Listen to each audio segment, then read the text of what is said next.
They banned my work truck, then federal investigators shut down their entire subdivision.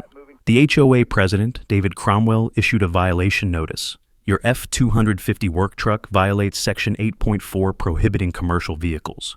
Remove it from the subdivision within 72 hours or face $150 daily fines plus towing at your expense. I'm Samuel Barrett, 48, a disabled veteran with 22 years of Army Corps of Engineers service, including 4 combat deployments. I'd lost partial use of my right leg from an IED in Afghanistan and required the truck's modified controls and high clearance for my mobility equipment. The truck was registered as a personal vehicle, paid personal property tax, and had no commercial signage. I didn't fight the violation through their appeals process. Instead, I contacted the Department of Justice Civil Rights Division and filed a formal complaint under the Fair Housing Act and Americans with Disabilities Act, explaining the HOA was discriminating against my disability by prohibiting the adaptive vehicle I needed for medical appointments, grocery shopping, and basic independence. The DOJ investigation took 6 weeks. They discovered the HOA's vehicle restrictions violated federal law in multiple ways, discriminating against disabled residents, prohibiting reasonable accommodations, and creating barriers to housing access.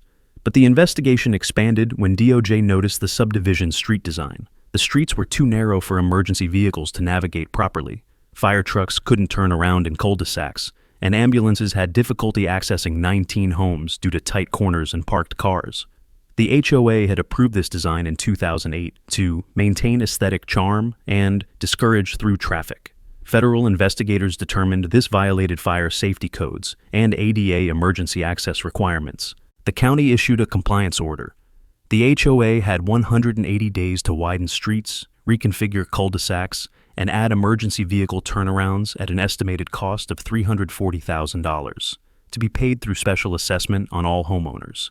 Each homeowner received a $7,200 bill. David Cromwell's assessment was $9,100 because his corner lot required additional easement modifications. The compliance officer who'd written my violation lost his home when he couldn't pay the assessment and his mortgage simultaneously. He foreclosed after 7 months. The DOJ settlement required the HOA to permanently revoke all vehicle restrictions that could discriminate against disabled residents, pay my legal fees of $38,000, issue a written apology, and undergo federal civil rights training. My truck parks in my driveway, fully legal and protected by federal law. The HOA paid $340,000 to fix violations they'd created. 17 homeowners are underwater on mortgages after the special assessment. They tried to tow my adaptive vehicle and triggered a federal investigation that bankrupted their subdivision. Was Samuel's revenge justified? Share below.